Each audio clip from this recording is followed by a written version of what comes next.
Viewers, हम पढ़ रहे हैं कक्षा 10वीं गणित प्रश्नावली 2.2 का प्रश्न नंबर 1 का दूसरा। इसका पहला प्रश्न हम कर चुके थे और इसमें हमें जो प्रश्न था वह था, तो इसको हम देख लेते हैं। प्रश्न था निम्न द्विघात बहुपदों के शून्य ज्ञात कीजिए और शून्य को तथा गुणांकों के बीच के संबंध की सत्यता की जांच कीजिए। तो इसका पहला प्रश्न हमने कर लिया था, आज हम इसका दूसरा करेंगे।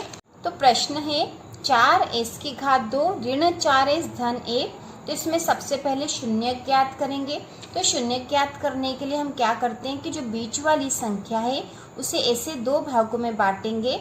यदि जोड़ या घटाव करे तो यही संख्या आनी चाहिए और गुणा करे तो ये दोनों संख्याएं आनी चाहिए। तो हम यहाँ देख लेते हैं, ऐसी दो संख्याओं में बांटना है बीच वाली संख्या को। तो बीच वाली संख्या क्या है, 4s है। और ऐसी दो संख्याओं में बांटना है कि जोड़ या घटाव करे तो यही संख्या आ जानी चाहिए, मतलब ऋण के 4s आ जाना चाहिए।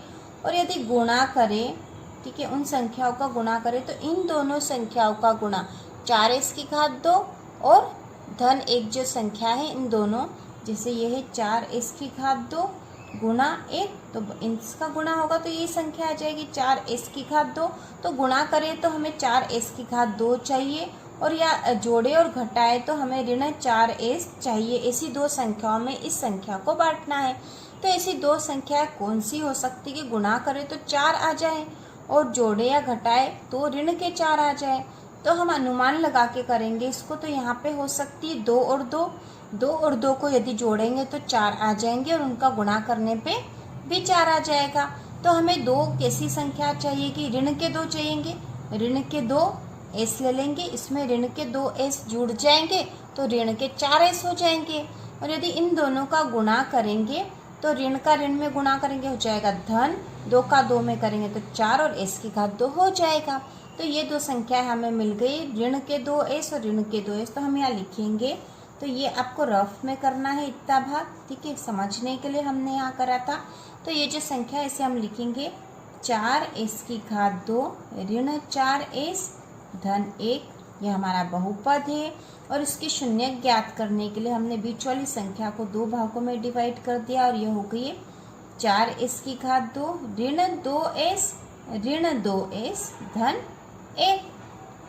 तो यहाँ ऋण 2s और ऋण 2s को जोड़ेंगे तो ऋण के 4s हो जाएंगे। अब इन दोनों में से हम कॉमन ले लेंगे। तो यहाँ क्या कॉमन ले सकते हैं, तो 2 यहाँ पे है और यहाँ पे 4 में भी 2 है, 2 दूनी 4 होते हैं। तो यहाँ पे 2 कॉमन ले सकते हैं, तो यहाँ हम 2 कॉमन ले लेंगे। तो हमने 2 कॉमन ले लिया, तो यहाँ क्या बचा है, 2 दूनी 4 होते हैं, मतलब 2 बचा है, 2s, यहाँ पे हम 2s कॉमन लेंगे, ठीक है। s यहाँ पे s का वर्ग है तो एक s हमने कॉमन ले लिया और यहाँ एक s बच गया। तो 2s ले लिया है तो बचा क्या है, यहाँ पे 2s ऋण, यहाँ पे 2s, तो 2s ले लिया तो यहाँ पे बच जाएगा 1, ठीक है। यहाँ पर 2s को 2 1 से डिवाइड करेंगे तो 2s से 2s डिवाइड करने पर यहाँ 1 बच जाएगा, तो यहाँ 1 बच। अब बात की जो दो संख्या है ऋण 2s धन 1 बचा है, तो इन दोनों में से भी हम कुछ कॉमन लेंगे। तो हम क्या कॉमन ले सकते हैं, देखो हमें ये भी ध्यान रखना कि यहाँ कोष्टक में जो संख्या आई है वो यहाँ पे भी कोष्टक में आनी चाहिए कॉमन लेने के बाद में। तो हमें चाहिए 2s ऋण 1 चाहिए यहाँ पे, और यहाँ ऋण 2s धन 1 है तो हम ऋण 1 कॉमन ले लेंगे, ठीक है। ऋण का 1 यदि हम कॉमन ले लेंगे तो ऋण से ऋण चला जाएगा, तो यहाँ पे बचेगा 2s जो कि धन का हो जाएगा और ये ऋण और धन मिलके हो गया ऋण और यहाँ आ जाएगा 1, ठीक है। तो इस प्रकार से 2s ऋण 1 आ जाएंगे। तो अब जो आई है संख्या है उनको हम यहाँ लिख देंगे। तो यहाँ पे कॉमन ली थी तो 2s और यहाँ लिए ऋण 1 तो ये हो गया पद हमारा और दूसरा हो जाएगा 2s ऋण 1, ठीक है, दोनों ही समान आए हैं। तो इसके हम जब शून्यक निकाल लेंगे तो शून्यक निकालने पर, ठीक है, शून्यक निकालेंगे तो 2s ऋण 1 बराबर हो गया 0 और इधर भी जो है 2s ऋण 1 बराबर है 0। तो यहाँ पे 2s ऋण 1 बराबर है 0, तो 2s बराबर हो जाएगा धन का 1, ऋण का 1 उधर चला गया और s बराबर हो जाएगा 1/2। तो धन का यहाँ धन लिखने की आवश्यकता नहीं है।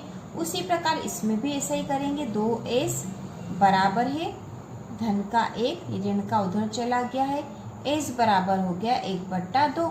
तो हमारे जो दो शून्यक आए हैं वो क्या है 1/2, 1/2। तो दो शून्यक है 1/2। तो शून्यक क्या आए हमारे, शून्यक बराबर 1/2, 1/2। तो ये हमारे शून्यक हो गए हैं। और शून्यक को हम किससे प्रदर्शित करते हैं, अल्फा और बीटा से। हमने पिछले सवाल में देखा था। इसको शून्यक को हम अल्फा और बीटा से प्रतीक के रूप में बताते हैं। अब हमें तो यहाँ शून्यकों और गुणांकों के बीच संबंध की सत्यता की जांच करनी है। तो हम यहाँ लिखेंगे शून्यकों व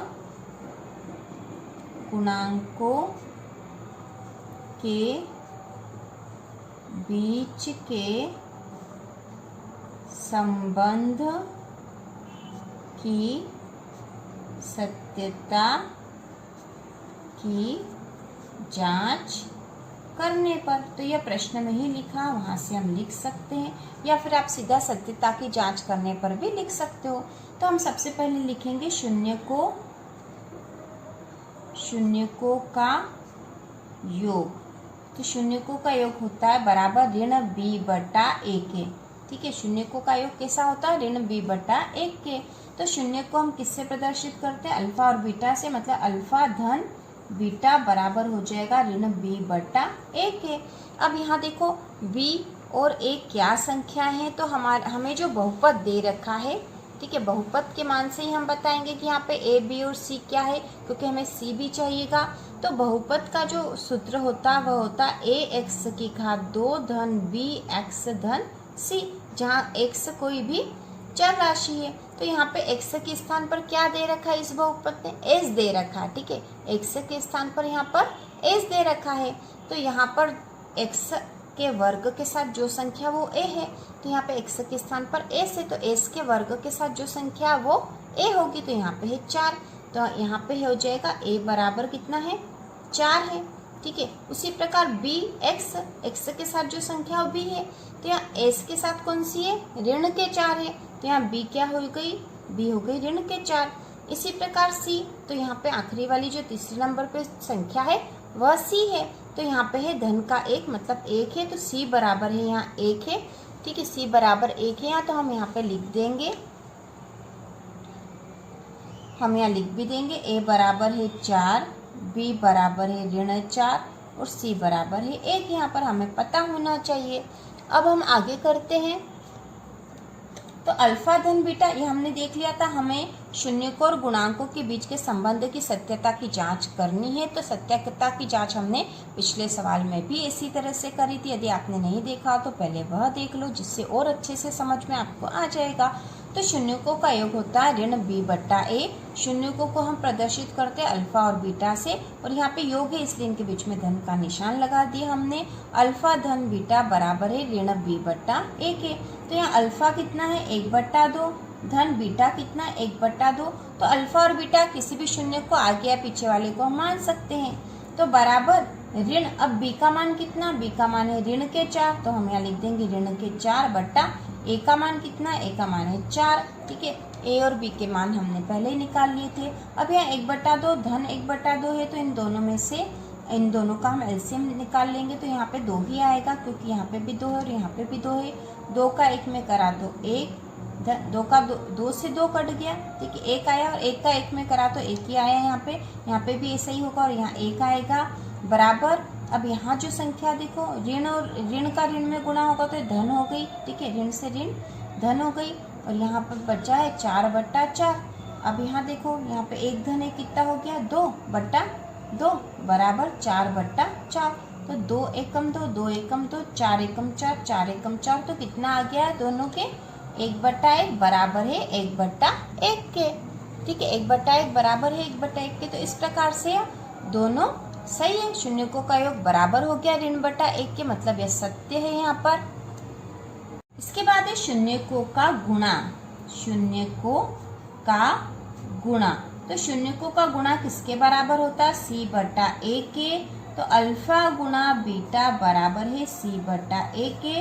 तो अल्फा है 1/2 गुणा बीटा भी है 1/2 बराबर c कितना आया था, तो हम देख लेंगे। हम तो यहाँ पे था c बराबर 1 था और a बराबर 4 था, तो हम लिख देंगे, तो c बटा a के स्थान पर हम लिख देंगे 1/4। तो अब यहाँ देखो 1/2 गुणा 1/2 है, तो यहाँ पे इनका गुणा हो जाएगा, तो ऊपर वाली संख्याओं का गुणा हो जाएगा, नीचे वाली संख्याओं का गुणा हो जाएगा। तो 1 का 1 में गुणा करा तो 1 आ गया, बटा 2 का 2 में गुणा करा तो 2 दूनी 4 बराबर है यहाँ पे 1/4। तो 1/4 बराबर है 1/4 के, मतलब जो राइट हैंड साइड और लेफ्ट हैंड साइड की संख्या बराबर है, मतलब शून्यों का गुणा बराबर है c बटा a के, मतलब यह सत्य है। तो अब हम लिखेंगे इस प्रकार शून्य को व गुणांकों के संबंधों की सत्यता की जांच की गई, और वह सही है क्योंकि दोनों बराबर आए हैं।